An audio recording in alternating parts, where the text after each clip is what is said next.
I know that it's so hot outside. So right now we're here. We're still having all this refreshment mode that is here. Amen. So welcome also to our dear brothers in Zoom. We're glad that you are there. And we'll be much happier and gladier when you will be here with us physically. Amen. Hallelujah. So, before we start our praise and worship, allow me to share unto you this passage. This is one of the favorite passage that I'm holding on with the word of the Lord. And it will be found on the book of Jeremiah 29. Hindi, kala nyo, 11 ha. 11 also, but I would like to share unto you yung verse 12 and 13. Amen? It says here, can we all read it? It says, "Then you will call on me and come and pray to me, and I will listen to you. You will seek me and find me when you seek me with all your heart." Amen. The Lord says that you will find Him when you seek Him with all of your heart. So for tonight, we will seek the Lord. And of course, not only tonight, but all the rest of our life, we will seek the Lord. Amen. And the Lord is always there for us. Whenever we call, He will listen to us. Amen. So this is His promise. One of the promises of God to us. Amen. Amen. Amen. Hallelujah. Amen. Nalulungkot ba kayo dahil kukunti lang tayo tonight? Amen. They will come, diba? Let us give a mighty hand of praise our living God. They will come in Jesus' name. Amen. So if we are talagang nalulungkot, it means that the Lord is giving us a burden to share the gospel outside. So this place will be filled. Amen. Will be full. Amen. Amen. Let us pray. Hallelujah. Lord, Father, we thank you, Panginoon, for this night, Lord. We thank you, Lord, for each and everyone's life, Lord, that you have brought here, O Lord God. Even, Lord, to our brothers and sisters in Zoom, O Lord God. We thank you, Lord, to everyone who will listen, O Lord God. To everyone, Lord, for every life, Panginoon, that you have given. Thank you, Lord, for the strength that you always give us, Lord, for the knowledge, the wisdom, Lord, the love that we are always receiving from you, O Lord God. And we ask, Lord, for the things, Lord, that our trespasses, mga iniquities and mga pagkukulang namin, Lord, we pray, Lord, and we ask forgiveness for it, O Lord God. And as we will have our fellowship tonight with you, O Lord God, allow us, Panginoon, to feel your presence, O Lord God. Allow us, Lord, to, when we seek you, Lord, allow us, Lord, na maramdaman ka namin, Panginoon. Hallelujah. Just show your glory unto us, O Lord God, your face into us, O Lord God. Maraming pong salamat, Lord. And as we will hear your words, Panginoon, may you also bless and anoint, Panginoon, our sister, Lord, who can share your words tonight, O Lord God. And for all those brothers and sisters namin, Lord, that will just come here, O Lord God, we pray, O Lord God, that you bring them safe here on this place, O Lord God. Maraming pong salamat, Lord Jesus. Thank you, Holy Spirit. Thank you for your blood, Lord, who wash away all our unrighteousness and cleanses, O Lord God. Thank you, Holy Spirit, and thank you by your blood that you covered this place, O Lord God. Maraming pong salamat. To you alone be the glory, all the adoration. This we pray in Jesus' mighty name. Amen. Amen. Hallelujah. Amen. Sing songs to the Lord. Amen.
Panginoon. And may all the words that will be here, Panginoon, it will not be just put outside our ears, Panginoon, but will be put in our heart, and may we apply everything, Lord, in our life. Father, we thank you, Lord. Thank you, Holy Spirit. Thank you, Lord Jesus, Father God. Because we all our prayer in Jesus' mighty name. Amen.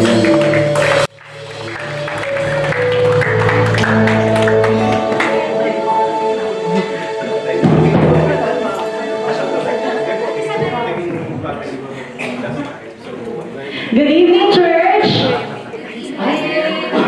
Naubusan ng energy.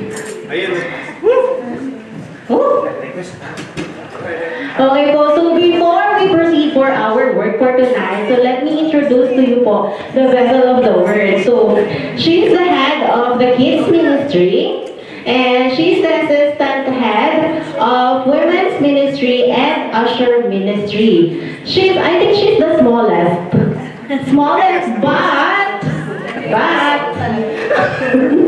But po, she's a mighty vessel of the Lord. And truly indeed nga po, siya po ay legit na makakapagturo talaga sa atin because she's a legit teacher. So, let us not waste our time po for the word for tonight. Let us welcome po Teacher Ernie. Amen. Yan, taas. Praise the Lord. Good evening po. Are you blessed? Amen. Amen. Once again, we gathered, and are you excited for the word of the Lord tonight? Amen. Even though we are few here, but we know that the lead of the Holy Spirit is in our center. Amen. Amen. Good evening po for our Zoom brethren. Good evening to each and every one of you po there. Okay, so as you can see in our screen po, our topic for tonight is spread the good news. Ayan, talagang nasa pa tayo? Front page ng newspaper. Ayan. Okay, so nasa akin pala ang Okay, praise the Lord. Okay. Can everybody po stand for the reading of our key verse for tonight? Hallelujah. Can we read all together? Okay. Begin.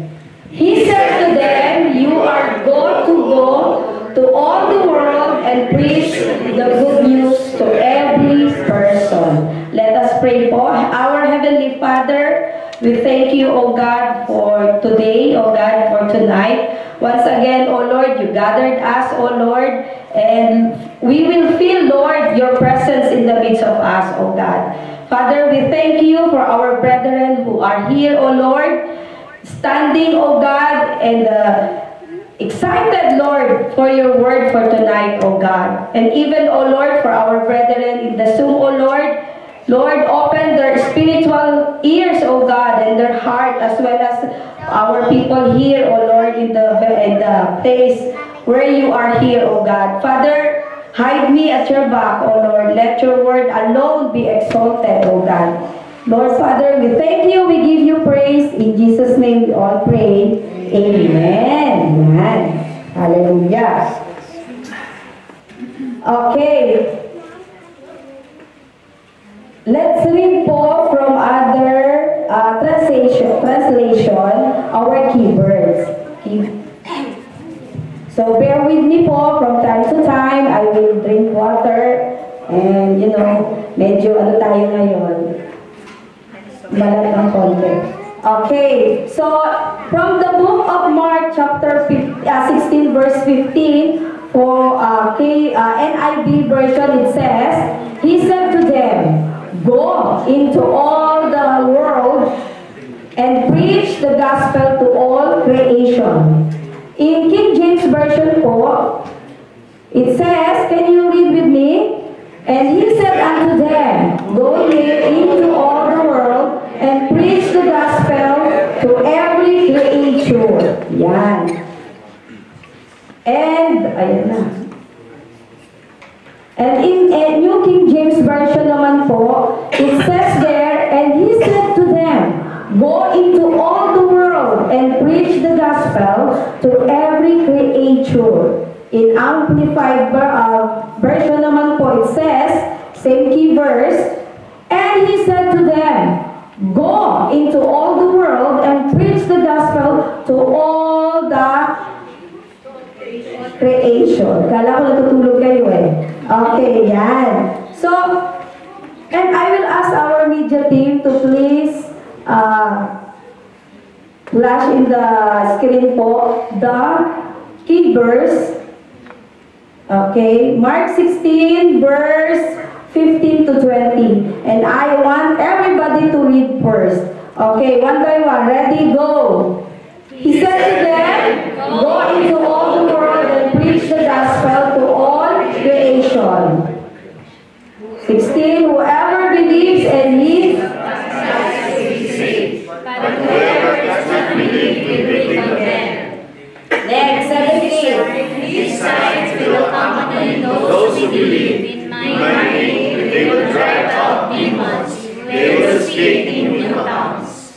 18. They will pick up snakes with their hands, and when they drink the deadly poison, it will not hurt them at all. They will place their hands on sick people, and they will get well. After the Lord Jesus had spoken to them, he was taken up into the heaven, and he sat at the right hand of God. 20. Then the disciples went out and preached everywhere, and the Lord worked with them, confirming his word with signs that accompanied. Amen. Okay. So, in this book po, in this chapter, no, this is the book of Mark, which is Jesus sent his followers to preach or to share, to spread to everybody the good news. Amen? So, in every places in the world, yeah, the Lord commanded us as a believer to preach the gospel. Amen? There is I will ask you something po. Okay, sige lang. Pindutin mo na Happy Media. Yan. Okay, wait. Have you ever received good news that you simply couldn't keep to yourself? Parang, okay na lang mula to. Excited. Did you? Have you ever experienced that? Amen. How about what if your good news could improve or save somebody's life? What are you going to do? To share? Or just keep it in yourself? Saka na lang, di pa naman something like that. Or, what if there is life dependent on hearing your good news? What will you do? Excited ba? Usually, no? In a common scenario, if we have a good news, parang you feel so excited, no? Parang you will not wait the next day, no? To share it or even to tell now, you know, I have increment. You know, I have a new job. You know, I have something that I received very special. Ba? Excited tayo. You know, it is an encouragement also for us that we should be like that. Excited to preach and to share the word of God, which is the gospel, isn't it? Hallelujah. Parang wala. Okay lang ba kayo dyan? Yes. Okay. So in this chapter po, like what I'm saying a while ago, this is a great commission for us as a believer, as a follower, that we must share the gospel. It is our mission. Amen? Hallelujah. And because of that, we are a chosen one. Are you blessed you are a chosen one? Can you please put your right hands to your heart? All, even in the Zoom. Okay, can you say, I am a chosen one. I am a chosen. I am a child of God. I am a child of God. Again, With conviction. I am the child of God. Amen. Okay, dineclare nyo na yan, ha? So, now, with that, we will put that into action. Amen? Hallelujah. We will spread the good news. Amen? Hallelujah. It says, and what is the good news? The gospel. Amen. The gospel, the word of God. Like Pastor Marlon said last time, we must be a learner. We learn. That's why we have Bible study. We have like this one, we have a service Tuesday and Saturday, and we learn, isn't it? And through our experience as well, and those testimony as well, we are encouraged. Amen. And through that, we will become a teacher.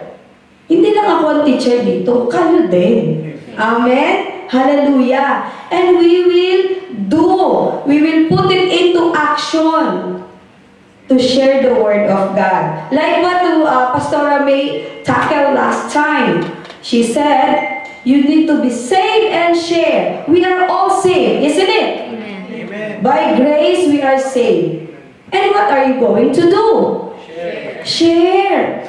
Let the other people experience what you have. The goodness of God. Amen? Hallelujah.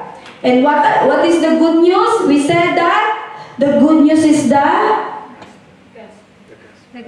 gospel. Amen. What is the gospel? The gospel is the good news that God became man in Jesus Christ. He lived the life we should have lived. Agree? And died the death. We should have died in one place. And 3 days after, what happened to Jesus Christ? He rose from the dead. Amen. That is a good news. Proving that He is the Son of who? God. And offering the gift of salvation, which we have right now. We are experiencing, isn't it? Amen. And the forgiveness of our sin. Sin of everyone. Hallelujah. Who repent and believe in Him. And we become born again. Amen? May bata ba dyan? And what is being born again? Alam nila yun eh. Sa children po kasi topic namin to eh. Yes, Bunny, what is born again, anak? Being born again in spirit. Amen! Born in spirit. Hallelujah! For the month of July po kasi, our topic is being born again. Born in spirit. And this coming August, our topic is Chosen One. Connected to our monthly topic. And they know it. When you receive Jesus Christ, they are saying born again. In that age po, we cultivate, we input how the goodness of God and what is being born again. If the children knows it, how can you, adults? It is encouragement for everybody. Amen? That's why we are so thankful that every there are 20 in the children ministry, and they know it. Amen. Hallelujah. Because the Lord give us the power. The Lord give us the salvation. It is a gift, and we receive it for free. Amen. And tell to your seatmate, now, you know the good news? Do you know the good news? What is the good news? So answer. The gospel. Amen. The word of God. Now, I will share to you the very basic principle how to share the good news or the gospel. Okay? it is very short lang to, pero I hope and I pray that we will go out of this room with a lot to share. Amen? And start with letter G. Okay, what is letter G? God. Go, preach the good news. It says in our key verse, yeah? And he said unto them, everybody, go ye into all the world and preach the gospel to every creature. Amen. And it says also in Matthew 24 verse 15, New Life Version. Everybody po, can you read please?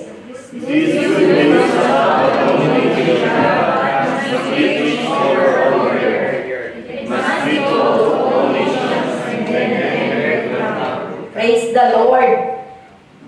And these verses speak to being persistence. Amen. And readiness. And it is required to spread the gospel. To whom? It says there, in every creature, every person.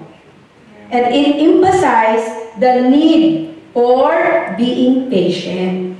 Maybe it has been a long time or a year that you are praying for somebody. But it says, be patient and pray consistently. Amen?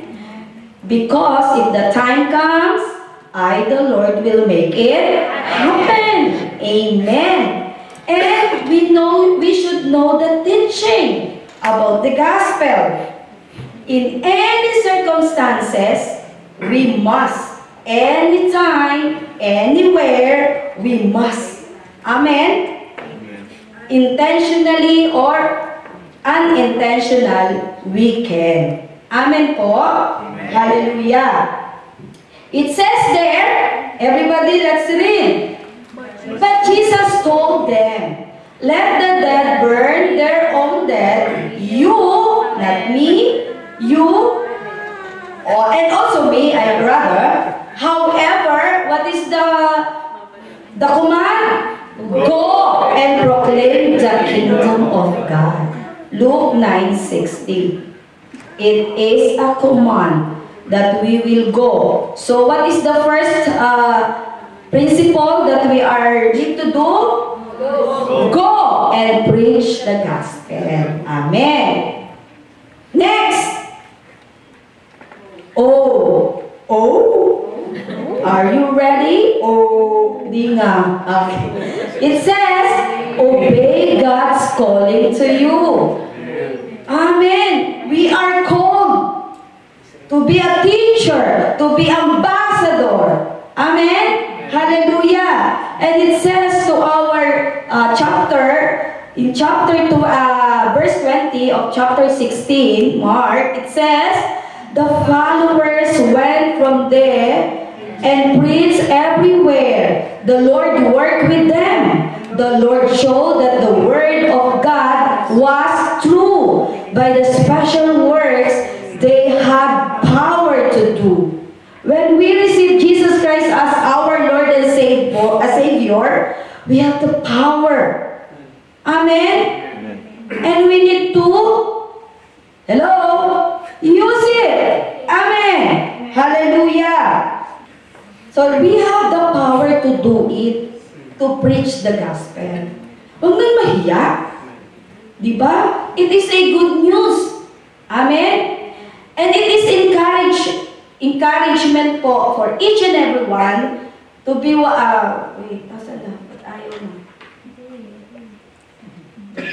Ayan, obey God's calling to you. Next slide pala yun. It says therefore in 2 Timothy 4:2, can we read?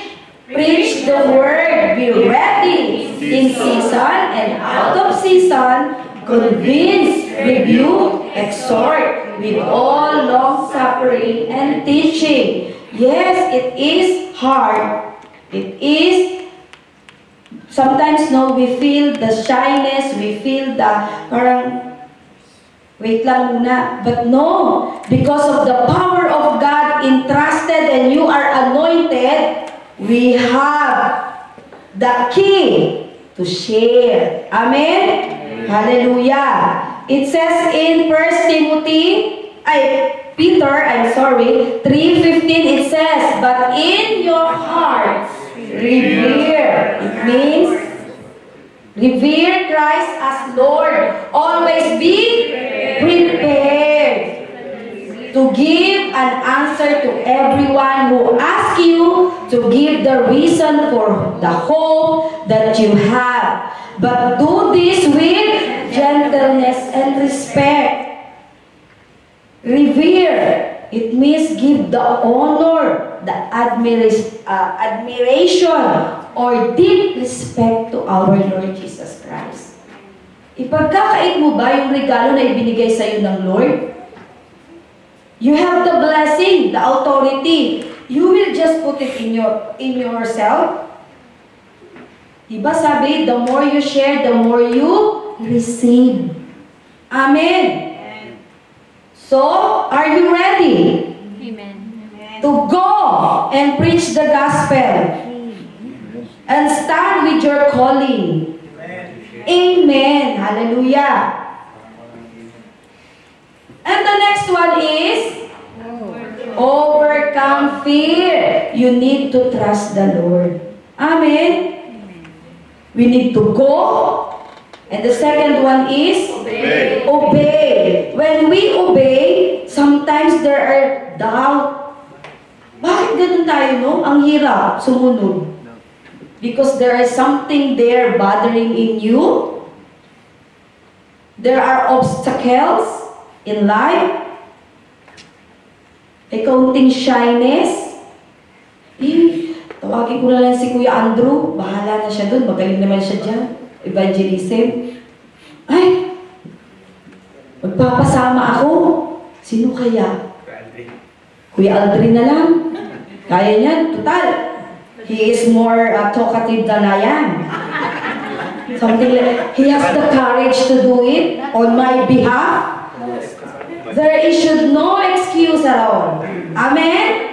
When Jesus put you there, you should do it. Amen? Because we don't need to receive all the things that comes from heaven. We should share it, and the Lord will multiply it. Did you get it? Amen. And it says in Mark 16, verse 16, in our verse, it said, he who puts his trust in me, who is talking, Jesus, no? And is baptized will be saved from the punishment of sin. But he who does not put his trust in me is guilty and will be punished forever. Tingnan mo nga yung katabi mo. Guilty ba? Brave yan, di ba? Brave. Okay. So, we need to trust the Lord. Sabi nga, di ba, fear not. Because Jesus Christ is in you. Amen. Whom you will gonna trust? The Lord Jesus Christ. Amen? He will guide you. He will protect you in any ways. Did you believe in that? Amen. Ngayon pa ba? Susuko? Amen. Hallelujah. It says po in Proverbs 3, 5 and 6. Okay, read with conviction. Trust in the Lord with all your heart, and lean not on your own understanding. In all your ways acknowledge Him, and He shall direct thy paths. Amen. This is an instruction for us.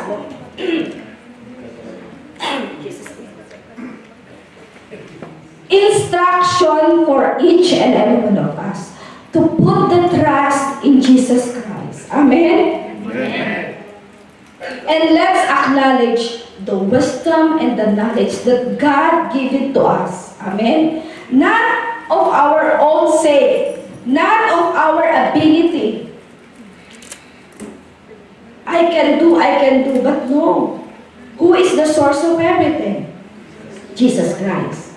So with that, it is mandated to all of us to spread the gospel of the Lord. Amen? We are already equipped by the Holy Spirit. TMA is there. So, cell group are there. Many teaching are already there. But what we do, it is mandated for us to do our responsibility. Amen? We are already motivated by the Holy Spirit. Amen? And with the Lord Jesus Christ, we can do all things. Amen? And it is an urgency, and it is necessary to share or to spread the good news. Amen? It is a mission, a task to do as a believer. Amen po?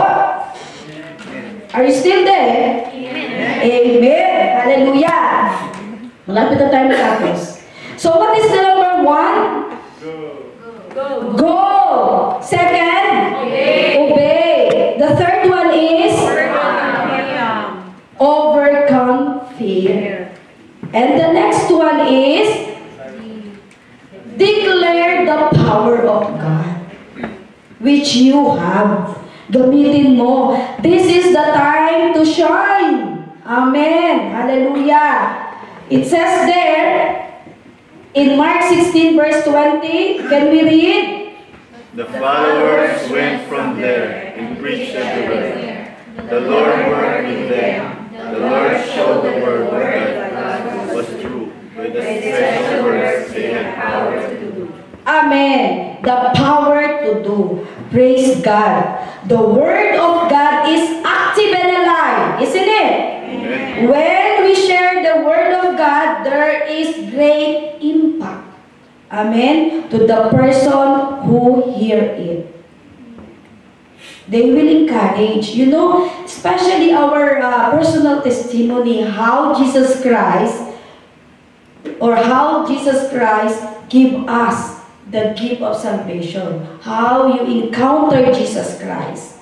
Amen. To become a believer. Hallelujah. And look at you now. Somebody come to you or somebody share to you the Word of God. And look at you now. You are a worker. You are, you are a pastor. Amen. And we must be thankful to those people who encourage us. And the Lord is so amazing in our life. We can see how the Lord works. And you want also to experience that with our family, flatmate, our co-workers. Isn't it? Hallelujah.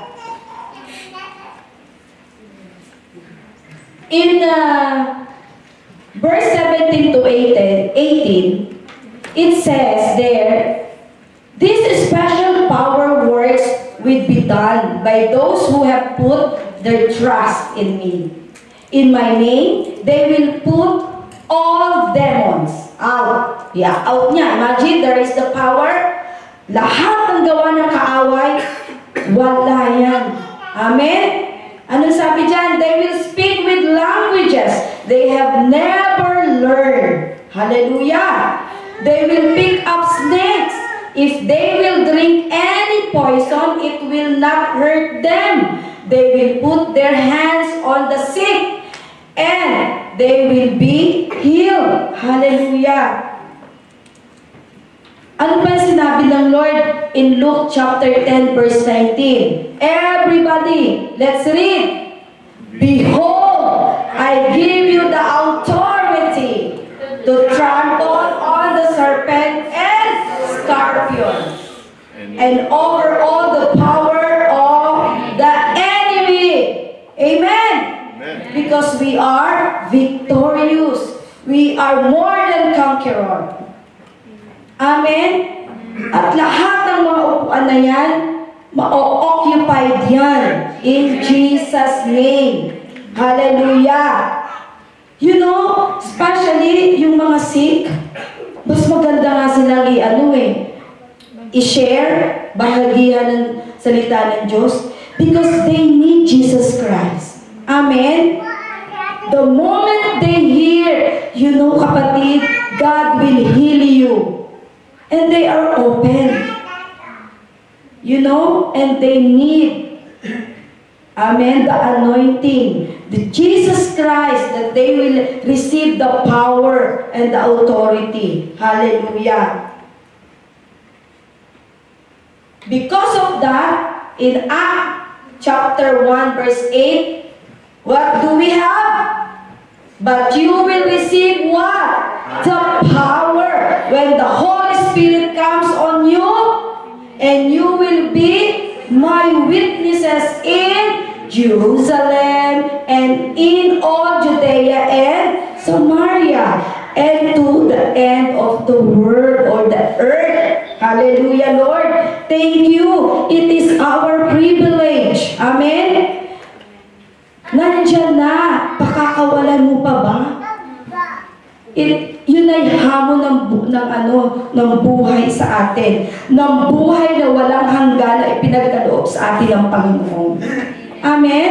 Brother and sister, the promise of God, the Holy Spirit, the power is the key to our ability to spread the good news. Amen? The gospel. These verses encourage us, hallelujah, that we are not alone. Amen? It is our mission. The Lord is there with us. The Holy Spirit empower us to be effective witness of the Word, the gospel of God. Amen? Amen. Oh, tell to your seatmate, are you ready to go? Oh, hawakan ulit ang puso. I am a chosen. A chosen one. I am the child of God. Ready to go. Ay, walang hamon. Antok o gutom? Dalawa lang yun. Hallelujah. Okay. So, ano sabi dyan? O, summary na tayo. Ano sabi doon? We must do this one. Go, spread the good news. Yan po yung key verse natin, Mark 16:15. Obey God's calling to you, 2 Timothy 4:2. Overcome fear. You need to trust whom? The Lord. Proverbs 3:5-6. Proverbs 3:5-6. And declare the power of God. Luke 10:19. So, what are we going to spread out? The good news. Amen. Hallelujah. And what is the good news? The gospel. Hallelujah. It says there, the gospel, God created us to be with Him. Andyan po yung mga verse. Psalms 103. Our sins separate us from Him. Romans 3:23. And sins cannot be removed by good deeds. Isaiah 64:6. Paying the price for sin, Jesus died and rose again. Romans 5:8. Letter E, everyone who trusts in Him alone has eternal life. Amen. John 3:16. Nasa si Boaz. Opo, paparecite ko pa sana eh. Memorize niyan. Anak, halika. Bilis. Para ma-encourage sila. Halika, anak. Bilis. Pastor na vlog. Tayo pa. Okay, anak. John 3:16. John 3:16. For God so loved the world that He gave His only begotten Son, so that whoever believes in Him shall not perish but have everlasting life. Amen! Praise the Lord! O, see? Tingnan niyo yung mga children na John 3:16. They have everlasting life. Praise the Lord! And moving on, for the gospel, letter L